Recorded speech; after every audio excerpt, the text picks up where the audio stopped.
ass. It is about time.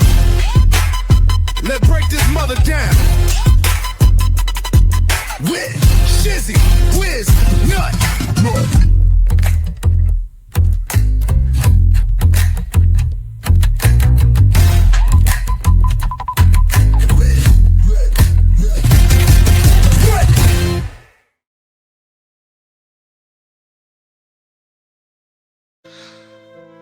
An open letter to whoever pressed send on that RICO fantasy. Dear litigant of the artificially enhanced complaint, congratulations, you did it. You turned a kitchen junk drawer of legal jargon and generalized grievances into what I can only assume is a cry for help. Help from someone who understands the federal rules of civil procedure, predicate acts, or reality. I slogged through your RICO case set statement, all 10 pages. Every copied statute, every circular accusation, every this happened before RICO, and I'll be honest, somewhere around your fourth mention of 18 U.S.C. 1961, I wasn't sure whether I was reading a lawsuit or watching someone argue with a microwave. Let's start with the foundation or lack thereof. You allege the existence of an enterprise. Bold! But,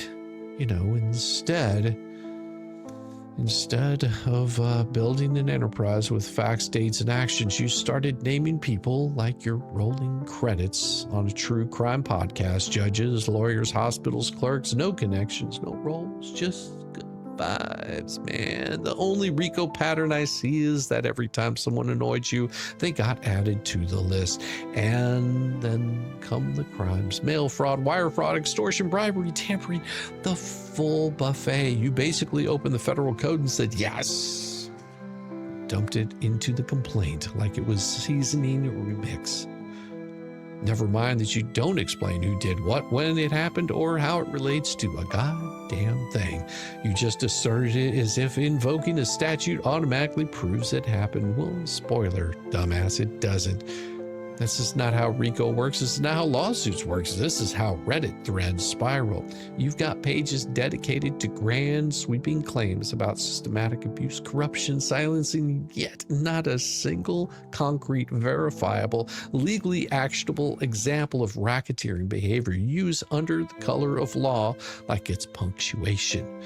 You say pattern activity like you're ordering one off of a menu. You cite injuries like an emotional trauma and reputational damage as if the federal court is your therapist. You're not alleging racketeering, you're performing it in reverse, weaponizing the court docket for your own cinematic arc, hoping that if you throw enough legalese at the wall, something will stick and someone will settle. But we both know what this really is. You wanted to scare someone or embarrass them or go viral. You wanted the illusion of power, the performance of consequence. You're not prosecuting a criminal enterprise. You're pretending to be the one thing you never bothered to become: credible. Let's not ignore the obvious. This was written in whole or in part by generative AI. Don't worry, you're not alone. Hallucinated case law is practically its own genre now, but this filing, it reeks of autocomplete. The formatting, the phrasing, the sterile stat, heavy copy paste, cascade with zero human pacing. Well, that's not litigation. That's Mad Libs for disbarment there. Judge isn't going to hear your truth. They're going to read it, side, schedule, Rule 11, show cause hearing fast, and you can say, chatbot. So before you file the next RICO remix, maybe take a step back. Ask yourself, is this legal strategy, or am I just upset and bored with Pacer login? Because this isn't accountability. This isn't justice. It's just cosplay, and not the fun kind.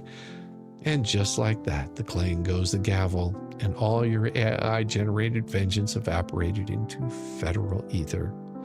Let's not talk about what just dropped from the Northern District of Florida on June 25th, 2025. The clerk of the court, with the same energy one uses to swat away a fruit fly, entered that judgment dismissing your entire fantasy camp litigation with prejudice. That means it's over.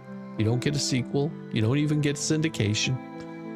You named every building, business, physician, facility, and dry erase marker east of the Swanee River, only for the judge to casually boot every single defendant into legal oblivion. The rest, the poor souls you dropped between drafts like a bad subplot, were dismissed without prejudice, not because the court cared, but because you apparently forgot they even fucking existed. That's how disposable your conspiracy was. Let's be clear, this wasn't a close call. This wasn't a gosh, you almost had a moment. This was legal mercy killing. The court didn't just rule against you after hearing compelling arguments they never had to. This entire production was dismissed on motions to dismiss. Judge never even had to entertain the idea that your complaint was describing reality, because it didn't. What it described loosely was a Google search, a courtroom fantasy in a world where anyone who didn't hand over your preferred guardianship order must be part of a racketeering cartel. And that's not a lawsuit. That's the script of a daytime court drama written during a Red Bull blackout.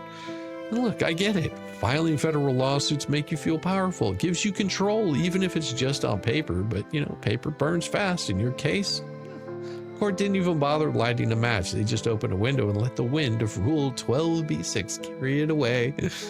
So now what?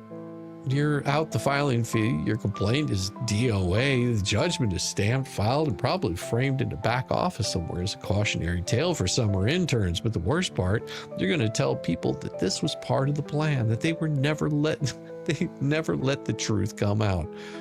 That this proves just how deep the conspiracy really goes. Meanwhile, anyone with PACER access knows exactly what this proves. Proves that you brought a RICO case to a court of law without bringing a single legally sufficient fact. And you didn't just lose. No. You made losing look easy. You made dismissed with prejudice feel like a gift. Me? I'm just a guy in Velcro shoes sitting in front of a camera watching federal fantasy LARPers burn their own credibility like it's performance art. So keep filing. I need the content. With mild concerns for your PACER bill and the overwhelming gratitude for your commitment to bad decisions, Shizzywhiznut. Still wearing Velcro shoes, still riding the short bus, still outperforming your AI lawyer with used coffee filter and a broken sarcasm switch. And most definitely owning your ass on this shit. It is about time. Let's break this mother down. With Shizzywhiznut.